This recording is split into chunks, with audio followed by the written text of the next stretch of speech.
Dari 8 persoalan utama pembangunan Maluku Utara selama ini, kami mencoba untuk menawarkan solusi jangka pendek untuk 5 tahun ke depan. Diperlukan pendekatan yang terpadu, realistis, dan prioritas.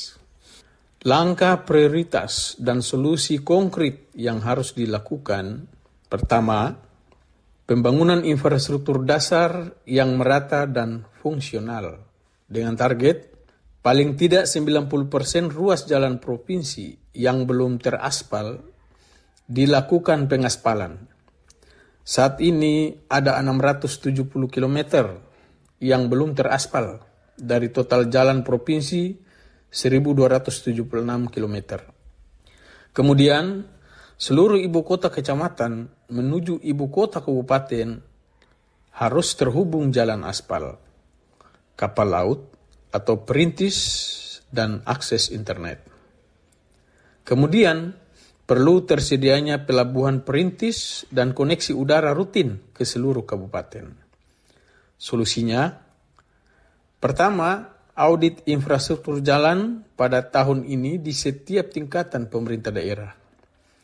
Identifikasi ruas jalan yang belum diaspal dan skala prioritas guna mengakses sekolah, pasar, puskesmas, produksi perikanan, produksi pertanian, dan spot pariwisata.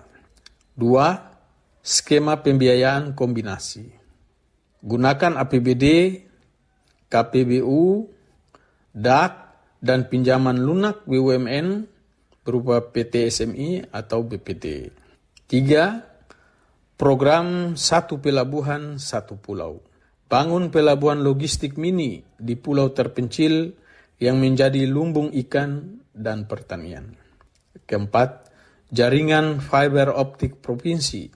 Lakukan kolaborasi bakti Kominfo untuk ekspansi BTS dan jaringan digital di wilayah-wilayah yang belum terjangkau jaringan telekomunikasi.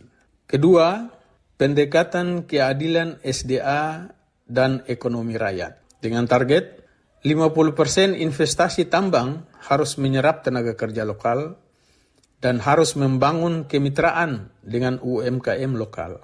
Dana CSR dan DBH diarahkan untuk hilirisasi dan pengembangan usaha mikro. Solusinya, pertama, pembentukan badan penyelenggara SDA daerah. Tujuannya menyelaraskan, menampung dana bagi hasil CSR dan mengawasi program kemitraan serta kegiatan investasi di daerah.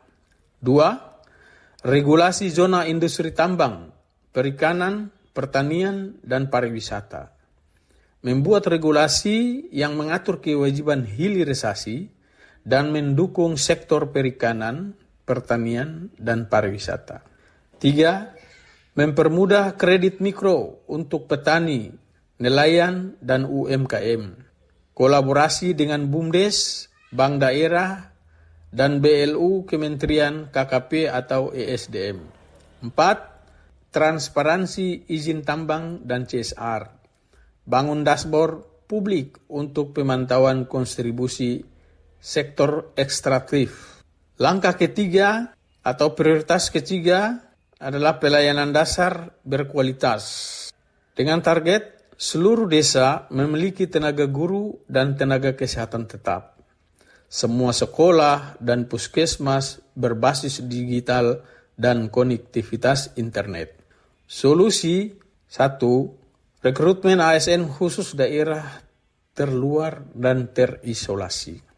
Lakukan kerjasama dengan Kemenpan RB dan afirmasi untuk guru atau dokter lokal. Pemetaan kembali infrastruktur dan tenaga pendidikan dan kesehatan secara komprehensif dari kabupaten kota sampai provinsi. 2. Digitalisasi layanan. Sekolah online dan sistem rujukan kesehatan yang terintegrasi lewat aplikasi kesehatan provinsi.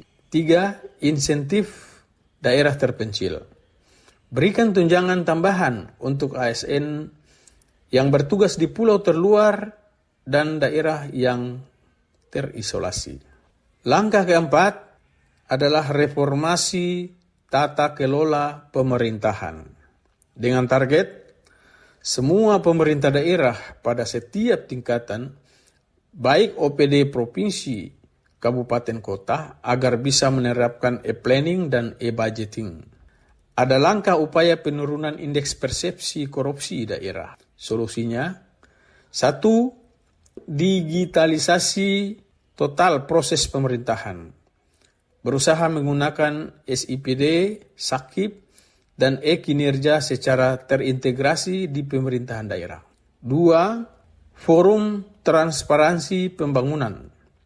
Libatkan tokoh adat, stakeholder, media, kampus, dan LSM lokal dalam pengawasan anggaran. 3. Penguatan inspektorat dan KPKD. Perkuat SDM dan sistem pelaporan internal berbasis digital. Terima kasih atas atensinya. Wassalamualaikum warahmatullahi wabarakatuh. Sampai ketemu lagi di episode berikutnya. Salam dari Kayu Merah Puncak.